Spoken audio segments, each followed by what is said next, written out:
मित्रों नमस्कार। मैं सुधीर श्रीवास्तव ज्योतिष अनुसंधान केंद्र में आपका स्वागत करता हूं। मित्रों, आज के इस एपिसोड में हम लोग बहुत ही महत्वपूर्ण विषय के ऊपर चर्चा करेंगे। आज बात करेंगे एक ऐसे विषय के ऊपर जो जीवन में सफल होने के लिए, किसी भी फील्ड में सफल होने के लिए परम आवश्यक है, मोस्ट इंपॉर्टेंट है। आज हम लोग बात करते हैं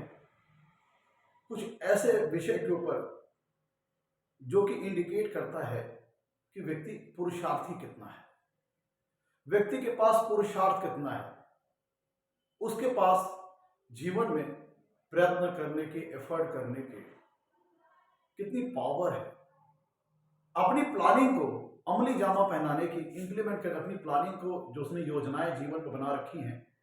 जो भी उसने जीवन में लक्ष्य निर्धारित कर रखे हैं, जो भी उसने अपने जीवन में टारगेट्स बना रखे हैं, उनको पाने के लिए, क्योंकि कोई भी चीज बगैर कर्म किए तो जीवन में मिलता नहीं, बगैर कोई भी चीज प्रयत्न किए, प्रयास किए जीवन में मिलता नहीं। तो किसी भी चीज को पाने के लिए जो आपने जीवन में लक्ष्य निर्धारित किया है, जो भी टारगेट बनाए हैं, जो भी ऑब्जेक्टिव सेट किए हैं, उसको पाने के लिए जो कि आवश्यक, एसेंशियल एफर्ट की जो रिक्वायरमेंट होती है, जो प्रयत्नों की जो रिक्वायरमेंट होती है, प्रयासों की जो रिक्वायरमेंट होती है, जो एक आवश्यक एफर्ट है, आपके पास अपनी जो प्लानिंग है उसको इंप्लीमेंट करने की पावर कितनी है। आज इस विषय को जानेंगे कुछ तरीकों से, कुछ योगों से, कि कोई व्यक्ति अपने प्लानिंग को, अपने लक्ष्य उसने निर्धारित किए जीवन में, उसको पाने के लिए जो कि आवश्यक एफर्ट है, आवश्यक प्रयत्न, आवश्यक प्रयास है, उसको जातक कर पाने में समर्थ है कि नहीं। मतलब जातक अपने परिश्रम के बलबूते अपनी प्लानिंग को इंप्लीमेंट करने में सक्षम है कि नहीं। जो उसने योजनाएं बना रखी हैं, जीवन में प्लानिंग बना रखी है, उसको अमली जामा पहना पाने की जातक के पास कैपेबिलिटी या क्षमता या सामर्थ्य है कि नहीं। आज इस विषय पर विचार करेंगे, और इस पर विचार करने के लिए हमारे पास कुछ योग है और उसके अलावा कुछ अन्य प्लेसमेंट भी है। तो सबसे पहले हम जो क्लासिकल बुक में जो एक योग दिया गया है, जो कि किसी व्यक्ति के पुरुषार्थी होने का सूचक है, ये इस बात का सूचक है व्यक्ति जीवन में जो लक्ष्य बनाएगा, जो योजनाएं बनाएगा, जो अपने डेस्टिनेशन बना रखी है, उसने जो ऑब्जेक्टिव सेट कर रखा है, जो टारगेट सेट कर रखा है, उसको जब तक अपने पुरुषार्थ के बल पर, अपने परिश्रम के बल पर, अपने प्रयत्न, अपने प्रयासों के बल पर उनको अचीव कर लेगा, हासिल कर लेगा। तो सबसे पहले इस क्रम में जो व्यक्ति को सामर्थ्यवान बनाता है परिश्रम करने की दिशा में, प्रयत्न करने की दिशा में, प्रयास करने की दिशा में, जातक को एबिलिटी प्रदान करता है, सक्षम बनाता है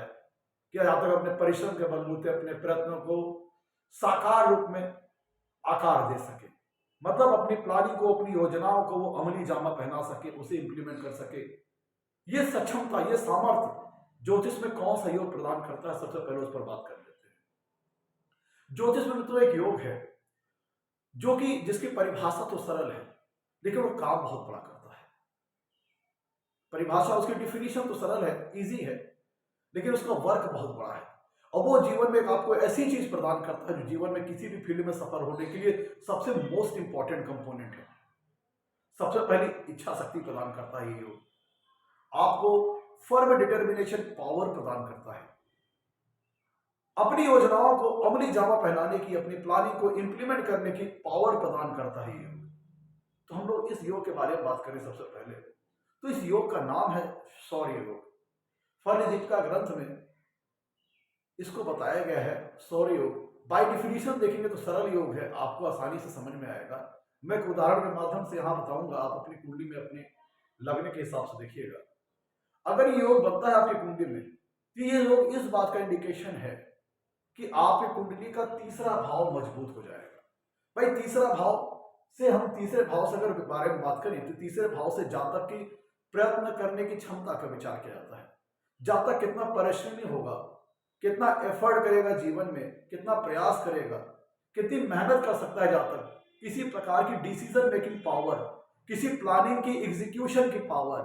किसी योजनाओं को अमली जामा पहनाने की पावर, ये कुंडली के तीसरे भाव से पता लगती है कि कोई व्यक्ति कितना पुरुषार्थी है। वो अपने डिसीजन इंडिपेंडेंट तरीके से ले सकता है, या अपने डिसीजन लेने के लिए वो किसी दूसरों पर निर्भर है। क्या उसका जो विजन है, उसका जो माइंड है, उसका माइंडसेट क्लियर है, अपने डिसीजन वो आसानी से ले सकता है, उसका जो विजन है, दूरदर्शिता है, वो क्लियर है, उसका विजन क्लियर है, या फिर वो भ्रमित है, किसी प्रकार के डाउट की स्थिति में है और डिसीजन लेने में उसको प्रॉब्लम आ रही है, वो अपने डिसीजंस के लिए, डिसीजन के कंफर्मेशन के लिए किसी दूसरों के ऊपर वो डिपेंड करता है। तो इसी क्रम में योग है सौर योग, जो कि कुंडली के तीसरे भाव को मजबूत करता है। तीसरे भाव को मजबूत करने का मतलब है जातक के पास एफर्ट करने की अच्छी पावर आ जाएगी, ऐसा जातक परिश्रमी होगा, मेहनती होगा, जीवन में प्रयत्न अच्छे स्तर का करेगा, हाईएस्ट लेवल का प्रयत्न करेगा, प्रयास करेगा। तो पहले इस योग की डिफिनीशन समझ लेते हैं, योग बनता कैसे कुंडली में है। मित्रों, अगर हम शौर्य योग की बात करें तो शौर्य योग कुंडली के तीसरे भाव की मदद से बनता है। कैसे बनता है, इसके डिफिनीशन को समझ लेते हैं। शौर्य योग की जो परिभाषा कही गई है उसमें यह कहा गया है कि कुंडली के तीसरे भाव में कोई शुभ ग्रह होना चाहिए या फिर किसी शुभ ग्रह की दृष्टि आ रही हो। ध्यान दीजिएगा, शौर्य योग बनने की जो परिभाषा बताई गई है उसमें जो मैंडेटरी कंडीशंस हैं, जो इंपॉर्टेंट कंडीशन है, पहले उनको विचार कीजिएगा। मैं आप उदाहरण के माध्यम से बताऊंगा, आप अपनी कुंडली के हिसाब से देखिएगा कि सौर योग में जो जो परिभाषा कही गई उसमें जो पहली जो कंडीशन है वो ये है कि तीसरे भाव में कोई शुभ ग्रह होना चाहिए। अगर तीसरे भाव में कोई शुभ ग्रह नहीं है तो किसी तीसरे भाव के ऊपर किसी शुभ ग्रह की दृष्टि आनी चाहिए। ये होगी पहली मैंडेटरी कंडीशन। इसके बाद कहा गया है इस योग के अंदर कि तीसरे भाव का जो स्वामी है वो कुंडली के किसी अच्छे भाव में होना चाहिए, प्लस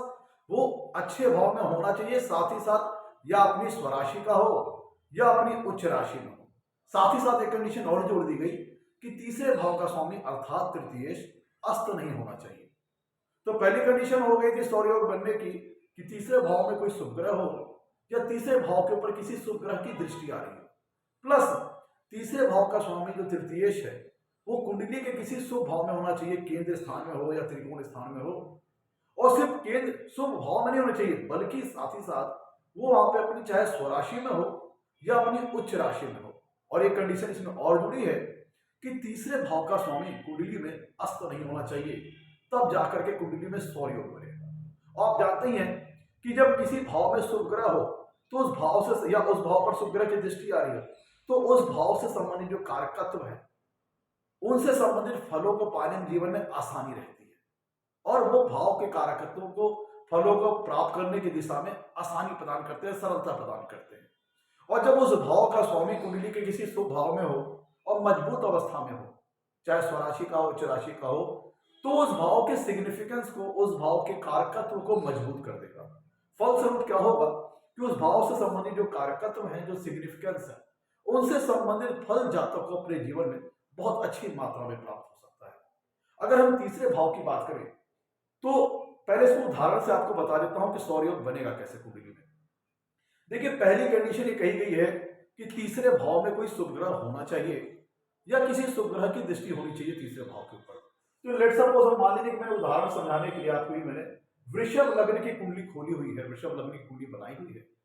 जिसके तीसरे भाव में कर्क राशि आ रही है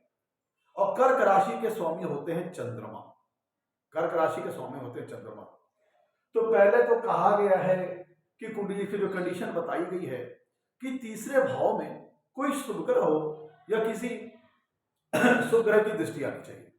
मान लीजिए हम कहते हैं कि तीसरे भाव में कोई शुभ ग्रह नहीं है लेकिन तीसरे भाव में शुभ ग्रह की दृष्टि आ रही है। कैसे आ रही है? मान लीजिए गुरुदेव बृहस्पति, जुपिटर की बात करें तो गुरुदेव बृहस्पति मान लीजिए वृषभ लग्न की कुंडली में 11वें भाव में स्थित है, 11वें भाव में स्थित है, तो इनकी पंचम दृष्टि, इनकी पांचवी दृष्टि कुंडली के तीसरे भाव के ऊपर आएगी। ध्यान दीजिएगा, मैंने ये मान लिया कि तीसरे भाव में कोई शुभ ग्रह स्थित नहीं है लेकिन शुभ ग्रह की दृष्टि आ रही है। वो कैसे आ रही है उसको समझ लीजिए कि मान लीजिए वृषभ लग्न कुंडली के 11वें भाव में गुरुदेव बृहस्पति बैठे हुए हैं, तो जब 11वें भाव में गुरुदेव बृहस्पति बैठेंगे तो इनकी पांचवी दृष्टि कुंडली के तीसरे भाव के ऊपर आएगी। तो फलस्वरूप हमारी जो पहली मैंडेटरी कंडीशन थी सौर योग बनने की वो पूरी हो रही है। प्लस इसमें यह कहा गया कि तीसरे भाव का स्वामी अस्त नहीं होना चाहिए, प्लस कुंडली के किसी शुभ भाव में होना चाहिए। और शुभ भाव में सिर्फ होने से काम नहीं चलेगा, वहां पे चाहे अपनी स्वराशि का हो या उच्च राशि का हो, तब जाके सौर योग का निर्माण होगा। तो मान लीजिए यहाँ कुंडली के तीसरे भाव में, वृषभ लग्न कुंडली के तीसरे भाव में कर्क राशि आ रही है जिसके स्वामी होते हैं चंद्रमा। मान लीजिए कि चंद्रमा लग्न में अपनी उच्च राशि में स्थित है, चंद्रमा वृषभ राशि में उच्च के हो जाते हैं। तो मान लीजिए कि प्रस्तुत उदाहरण में चंद्रमा वृषभ राशि में उच्च के है लग्न स्थान पर, और जो लग्न स्थान होता है तो वह कुंडली में केंद्र स्थान भी होता है और त्रिकोण स्थान भी होता है। तो चूंकि सौर योग के बनने की जो दोनों मैंडेटरी कंडीशन थी वो इस एग्जांपल में फुलफिल हो रही है। कैसे फुलफिल हो रही है कि पहली कंडीशन थी कि तीसरे भाव में कोई शुभ ग्रह हो या किसी शुभ ग्रह की दृष्टि आ रही हो। तो इस उदाहरण में हमने ये मान लिया कि तीसरे भाव में कोई शुभ ग्रह तो नहीं है, लेकिन तीसरे भाव में किसी शुभ ग्रह की दृष्टि आ रही है। वो शुभ ग्रह इस एग्जांपल में हमने लिया गुरुदेव बृहस्पति को। गुरुदेव बृहस्पति वृषभ लग्न की कुंडली के 11वें भाव में है। इनकी 5वीं दृष्टि कुंडली के तीसरे भाव के ऊपर आ रही है, और जो तीसरे भाव का स्वामी है चंद्रमा, तीसरे भाव में कर्क राशि आ रही है जिसके स्वामी होते हैं चंद्रमा, वो लग्न स्थान में वृषभ राशि में उच्च के होकर बैठे हैं। तो इस सौर योग बनने की जो दोनों मैंडेटरी कंडीशन है वो फुलफिल हो रही है, जिसके चलते इस कुंडली में सौर योग का निर्माण होगा। और आप सीधे तौर पर समझिए कि अगर सौर योग आपकी कुंडली में बन रहा है तो वो तीसरे भाव के कारकत्वों को, तीसरे भाव के सिग्निफिकेंस को मजबूत कर देगा, क्योंकि सौर योग में तीसरे भाव की स्वामी का और तीसरे भाव की मजबूत होना दिखाया गया है। तो जाहिर सी बात है तीसरे भाव के कारकत्व, तीसरे भाव के सिग्निफिकेंस मजबूत हो जाएंगे। तीसरा भाव कम्युनिकेशन का भी है, जहां तक कि कम्युनिकेशन पावर का भी है, जहां तक अपनी बातों को कैसे एक्सप्रेस करता है, कैसे रिप्रेजेंट करता है। और ये कम्युनिकेशन पावर वर्बल फॉर्म में भी हो सकती है और रिटन फॉर्म में भी हो सकती है। जहां तक कि जो मौखिक कम्युनिकेशन पावर है, जो मौखिक एक्सप्रेशन पावर है, वो भी कुंडली के तीसरे भाव से पता चलेगी। और जहां तक कि जो रिटन कम्युनिकेशन पावर है, जो उसकी लिखित तौर पर जो अपने आप को एक्सप्रेस करने की, अपनी बातों को, अपनी विचारों को अभिव्यक्ति करने की जो उसकी कैपेबिलिटी है, उसकी क्षमता है, वो भी कुंडली के तीसरे भाव से पता लगती है। तो हम वर्बल कम्युनिकेशन की बात करें या रिटन कम्युनिकेशन की बात करें, दोनों फॉर्म की जो हम स्ट्रॉन्गनेस होती है वो कुंडली के तीसरे भाव से देखते हैं। तो आप ऐसे कह सकते हैं कि तीसरे भाव के सौर योग के चलते तीसरा भाव मजबूत होगा, तो तीसरे भाव के सिग्निफिकेंस मजबूत होंगे, तीसरे भाव के कारकत्व मजबूत होंगे, जिसके फलस्वरूप ऐसे व्यक्ति के पास एक अच्छी कम्युनिकेशन पावर होगी। और जहां तक बातचीत की कला में दक्षत होगा, वो उसकी वाक शैली अच्छी होगी, उसकी अपने विचारों को अभिव्यक्त करने की, अपने आप को रिप्रेजेंट करने की, अपनी बातों को अभिव्यक्त करने की उसके पास क्वालिटी बहुत अच्छी होगी, क्योंकि सौर योग के चलते कुंडली का तीसरा भाव मजबूत हो रहा है। तीसरा भाव है जातक के प्रयत्न करने की क्षमता का, उसके परिश्रम करने की क्षमता का, उसकी इंप्लीमेंटेशन पावर का। तो जब ये मजबूत हो जाएगा, सौर योग के चलते कुंडली का तीसरा भाव मजबूत हो जाएगा, तो ये दिखाएगा, ये पोजीशन ये दिखाती है कि जातक अपने प्रयत्न करने में सक्षम होगा, प्रयास करने में सक्षम होगा, जीवन में जो योजनाएं बनाएगा, जो प्लान वगैरह बनाएगा, उसको अमली जामा पहनाने में, उसको इंप्लीमेंट करने में ऐसा जातक सक्षम होगा। अब जातक पुरुषार्थ किस तरह का करेगा, किस तरह का परिश्रम करेगा, क्या वो शारीरिक मेहनत करेगा या मानसिक मेहनत करेगा, ये डिपेंड करेगा इस बात पर कि तीसरे भाव को कौन कौन से ग्रह प्रभावित कर रहे हैं, इस बात पर निर्भर करेगा। क्योंकि यहाँ पे चंद्रमा प्रभावित कर रहा है तीसरे भाव को, क्योंकि तीसरे भाव में कर्क राशि आ रही है जिसके स्वामी होते हैं चंद्रमा। तो फलस्वरूप ऐसे जातक की जो कम्युनिकेशन पावर होगी, ऐसा जातक बहुत ही पोलाइट होगा, विनम्र होगा, बहुत ही मृदुभाषी होगा। लेकिन चूंकि तीसरा भाव मजबूत हो रहा है तो ऐसा जातक बातचीत की कला में अच्छा होगा और उसके पास इन्फ्लुएंसिंग कम्युनिकेशन क्वालिटी होगी, दूसरों को अपनी बातों से प्रभावित करने की एक अच्छी क्वालिटी होगी इस योग के चलते, कुंडली के तीसरे सौर योग के चलते अपनी। और दूसरी बात, ऐसा जातक प्रयत्नशील होगा, मेहनती होगा। और मेहनत किस तरह से करेगा, ध्यान देखिएगा, एक होता है शारीरिक मेहनत, एक होती है मानसिक मेहनत। तो मेहनत शारीरिक करेगा या मानसिक करेगा, ये डिपेंड करेगा कि तीसरे भाव को कौन कौन से ग्रह प्रभावित कर रहे हैं। और ध्यान ये दीजिएगा कि तीसरे भाव के कारक ग्रह होते हैं मंगल ग्रह और शनि ग्रह। अगर कम्युनिकेशन के नेचुरल कारक की बात करें तो कम्युनिकेशन के नेचुरल कारक होते हैं बुध ग्रह। तो कम्युनिकेशन के जो नेचुरल कारक ग्रह वो होते हैं बुध ग्रह। तो अगर ये सौर योग के साथ साथ कुंडली में मंगल और शनि भी मजबूत हो जाते हैं, ध्यान दीजिएगा, जो तीसरे भाव के कारक ग्रह है मंगल ग्रह और शनि ग्रह, सौर योग अगर कुंडली में बन रहा है, इसके साथ साथ कुंडली में अगर मंगल या शनि भी मजबूत हो जाए और उस कुंडली के लिए फंक्शनल बेनिफिट हो, ध्यान दीजिएगा, तीसरे भाव के कारक ग्रह मंगल और शनि कुंडली में अगर मजबूत हो जाते हैं और वो इस कुंडली के लिए, जिस कुंडली को हम चेक करना है उसके लिए अगर वो फंक्शनल बेनिफिक है, तो यकीन मानिए ऐसा जातक के पुरुषार्थ के स्तर में काफी वृद्धि हो जाएगी, मेहनती होगा। ऐसे जातक को अपने, चूंकि तीसरे भाव से हम जातक के छोटे भाई बहनों का विचार करते हैं, तो ये योग अगर कुंडली में बन रहा है तो जातक को अपने छोटे भाई बहनों का बड़ा अच्छा सुख मिलेगा, सहयोग मिलेगा, अपने छोटे भाई बहनों से एक अच्छा सपोर्ट की प्राप्ति होगी अगर कुंडली में सहयोग बन रहा है। और जातक को अपने बड़े छोटे भाई बहनों का बड़ा अच्छा सहयोग मिलेगा, सपोर्ट मिलेगा, और ऐसा जातक अपने छोटे भाई बहनों को बहुत मानने वाला भी होगा। तो अगर ये कुंडली में सहयोग बनना है तो तीसरा भाव मजबूत होगा, जिसके चलते जातक को अपने छोटे भाई बहनों का सुख अच्छा मिलेगा, सपोर्ट अच्छा मिलेगा, सहयोग अच्छा मिलेगा। और यहाँ पे जातक के पास डिसीजन लेने की पावर होगी। सहयोग अगर कुंडली में बनना है तो इसके चलते जातक के पास डिसीजन मेकिंग की पावर होगी, खुद अपने निर्णय लेने में सक्षम होगा, और डिसीजन लेने में उसके पास किसी प्रकार का, उसके मन में भ्रम, डिसीजन लेने में किसी प्रकार का भ्रम, किसी प्रकार का डाउट नहीं रहेगा, निर्णय लेने में सक्षम होगा। और ऐसा जातक कह लीजिए कि अपने आप में पूरी तरह से जीवन में सेल्फ डिपेंडेंट होगा, स्वनिर्भर होगा, आत्मनिर्भर होगा, क्योंकि तीसरे भाव का मजबूत होना ऐसा जातक के एफर्ट करने की क्षमता को बढ़ा देगा, प्रयत्न करने की क्षमता को बढ़ा देगा, प्रयास करने की क्षमता को बढ़ा देगा। क्योंकि यकीन मानिए कि आप अगर किसी प्रकार की प्लानिंग बनाते हैं, योजना बनाते हैं, अगर उसको आप अमली जामा नहीं पहना पाते हैं, योजनाओं को इंप्लीमेंट नहीं कर पाते हैं, तो जो आपने योजनाएं बनाई हैं, जो प्लानिंग वगैरह बनाई है, उन सब का बनाना व्यर्थ हो जाएगा, वो मुंगेरी लाल के हसीन सपने की तरह हो जाएगा। तो जो योजनाएं आपने बनाई हैं, जो प्लानिंग वगैरह बनाई हैं, उसको इंप्लीमेंट करने की पावर, उसको अमली जामा पहनाने की पावर कुंडली में सहयोग प्रदान करता है। तो यहाँ पे ये भी निर्भर, जब कोई आत्मनिर्भर हो जाता है, सेल्फ डिपेंडेंट हो जाता है, तो इसका मतलब ये भी है कि ऐसे व्यक्ति के पास डिसीजन मेकिंग पावर अच्छी होती है। अपने डिसीजन के लिए, अपने निर्णयों के लिए वो किसी दूसरे के ऊपर निर्भर नहीं रहता। हाँ, सलाह वगैरह जहां जरूरी है वो ले सकता है, लेकिन अपना निर्णय वगैरह लेने में, डिसीजन वगैरह लेने में ऐसा जातक समर्थ होता है, सक्षम होता है, और उस डिसीजन लेने में उसे किसी प्रकार का भ्रम, किसी प्रकार का डाउट उसके मन में नहीं रहता। और अगर ये ऐसे जातक जो भी योजनाएं अपने जीवन में बना लेते हैं, प्लान वगैरह बना लेते हैं, तो उसको साकार करने में, अमली जामा पहनाने में, इंप्लीमेंट करने में ऐसा जातक समर्थ होते हैं, और अपने परिश्रम के बलबूते, मेहनत के बलबूते अपनी योजनाओं को, अपनी प्लानिंग को अमली जामा पहनाते हैं, अगर कुंडली में शौर्य बन रहा है। तो ये हो गई क्लासिकल डिफिनीशन, एक क्लासिकल बुक में जो लिखा गया उसकी वर्डिंग हम बात करें। लेकिन यहाँ पे मैं आपको बता दूं कि कुंडली के तीसरे भाव में पापक ग्रह भी बहुत अच्छा रिजल्ट देते हैं। अगर हम मंगल ग्रह की बात करें, हम शनि ग्रह की बात करें, और राहु अगर यहाँ पे अच्छी प्लेसमेंट पे हैं, तो बहुत अच्छा रिजल्ट देंगे। लेकिन किस सिचुएशन में देंगे, इस बात को समझ लीजिए कि अगर कुंडली में, जिस कुंडली को हमें चेक करना है, उसके में, उस केस में अगर मंगल शनि उस कुंडली के लिए अगर फंक्शनल बेनिफिक प्लैनेट है, बाय नेचर तो पापक ग्रह है, लेकिन अगर उस कुंडली के लिए शनि और मंगल फंक्शनल बेनिफिक प्लैनेट है, और तीसरे भाव में अगर अच्छी पोजीशन में है,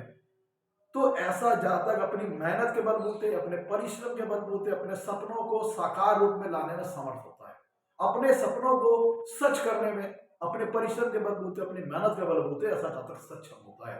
क्योंकि पापक ग्रह, जो आजकल का जो प्रैक्टिकल युग है, जो आजकल का जो वर्तमान युग है, जिसमें आपको जानते हैं कि इतना कंपटीशन है, इतना चैलेंजेस है, कि उसमें अपने आप को सस्टेन करने के लिए, सरवाइव करने के लिए आपके पास आज के इस प्रैक्टिकल युग को ध्यान में रखते हुए जो बुद्धि विवेक चाहिए, और जो एफर्ट करने की जो पावर चाहिए, जो प्रयत्न करने की जो पावर चाहिए, जो प्रयास करने की पावर चाहिए, और अगर बात विपरीत परिस्थितियों को, प्रतिकूल परिस्थितियों को अनुकूल बनाने की आ जाए, तो वहां पे पापक ग्रह आपको बहुत मदद करते हैं। क्योंकि पापक ग्रह आपके अंदर जिद डालते हैं, जुनून डालते हैं, जोश डालते हैं अपने लक्ष्य को पाने के लिए। तो अगर मंगल और शनि की बात करें, उस कुंडली के लिए अगर ये फंक्शनल बेनिफिक प्लैनेट हुए, जिसके लिए हम चेक कर रहे हैं, और तीसरे भाव में वो अच्छी प्लेसमेंट में हुए, या तीसरे भाव के ऊपर उनकी दृष्टि आ रही है, और तीसरे भाव के स्वामी के साथ उसका अच्छा संबंध बन रहा है, या फिर ये मंगल और शनि तीसरे भाव के स्वामी हुए और उस कुंडली के लिए फंक्शनल बेनिफिक हुए, तो यहाँ पे बहुत अच्छा रिजल्ट देंगे, जातक को मेहनती बना देंगे, परेशान बना देंगे। मान लीजिए कि अगर यहाँ पे मकर राशि हो और स्व राशि का शनि बैठ जाए, या फिर मकर राशि हो उच्च राशि का मंगल बैठ जाए, तो ऐसा व्यक्ति निश्चित तौर पर बहुत ज्यादा पुरुषार्थी होगा। ऐसा व्यक्ति फोर्स की फील्ड में, पुलिस, आपका पैरामिलिट्री फोर्सेस, डिफेंस की फील्ड में, स्पोर्ट्स की फील्ड में, क्योंकि ऐसे व्यक्तियों को पुरुषार्थ करने की क्षमता बहुत ज्यादा हो जाती है, प्रयत्न करने की क्षमता बहुत ज्यादा हो जाती है, प्रयास करने की क्षमता बहुत ज्यादा हो जाती है। अगर तीसरे भाव में कोई पापक ग्रह मजबूत स्थिति में हो और उस कुंडली के अगर ये फंक्शनल बेनिफिक हो, तो ऐसा व्यक्ति बहुत ज्यादा पुरुषार्थी होता है, बहुत ज्यादा मेहनती होता है, परिश्रमी होता है। तो ऐसे लोगों को फोर्स की फील्ड के लिए एडवाइस दिया जाता है या फिर स्पोर्ट्स की फील्ड में जाएं, क्योंकि ऐसे लोग ऊर्जा से बहुत ज्यादा भरपूर होते हैं। तो अपनी ऊर्जा निकालने के लिए कोई ऐसी जगह भी चाहिए, कोई ऐसी फील्ड चाहिए जहां पे अपनी ऊर्जा निकाल सकें। जैसे आपका अगर बात करें डिफेंस की फील्ड है, स्पोर्ट्स की फील्ड है, ये सारी फील्ड है जहां पे जाता है अपनी ऊर्जा की खपत कर सकता है।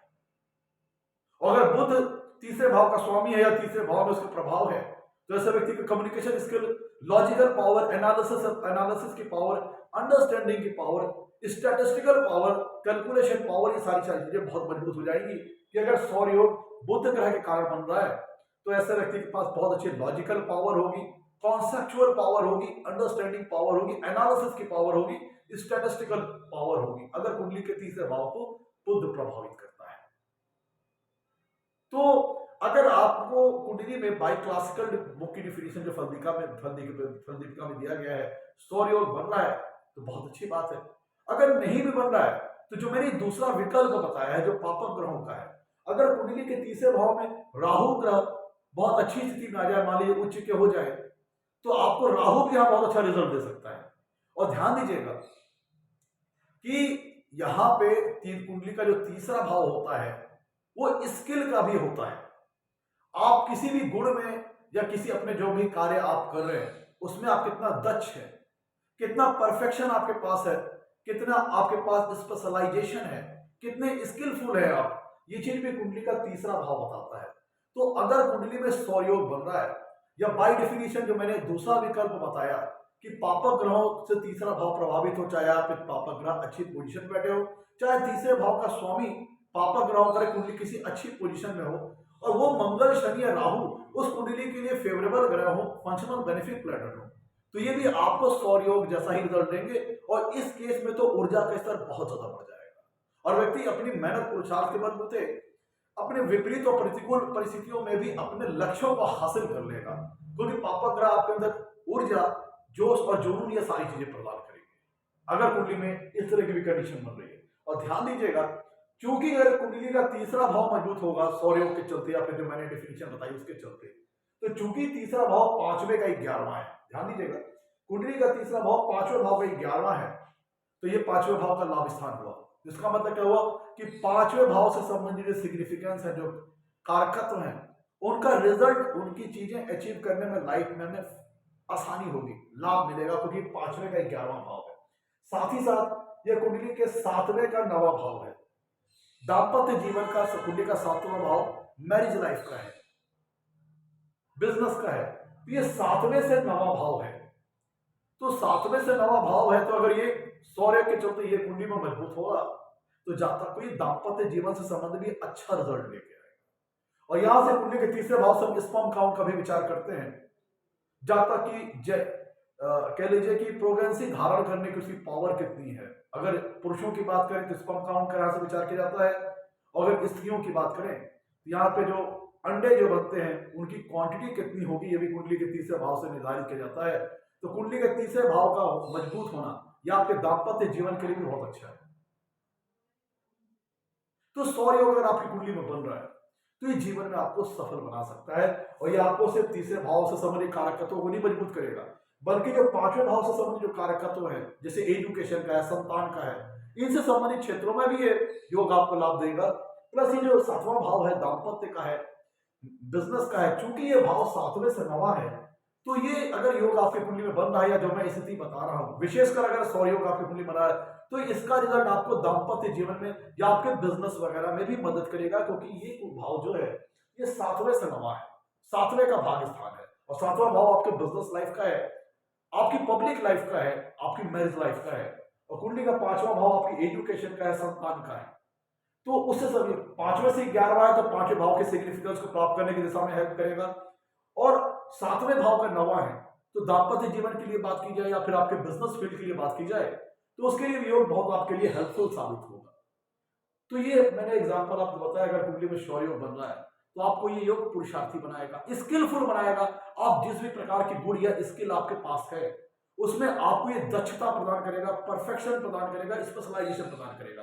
अब जैसे मैंने इस उदाहरण में दिया, ऐसी स्थिति में चूंकि तीसरे भाव का स्वामी चंद्रमा है, तो ऐसे अच्छी एक अच्छी सिंगिंग क्वालिटी हो सकती है। बहुत मृदुभाषी होगा, बहुत मीठा बोलने वाला होगा, पोलाइट होगा, विनम्र होगा, जिसके चलते बड़ी आसानी से दूसरों लोगों को अपनी कम्युनिकेशन स्किल के चलते प्रभावित कर लेता होगा। तो दोस्तों, ये था आज का हम लोग ने बात की 100 योग के विषय में। अगर योग अच्छा लगा हो तो लाइक कीजिएगा, चैनल को सब्सक्राइब कीजिएगा। आज के लिए इतना ही। नमस्कार, धन्यवाद।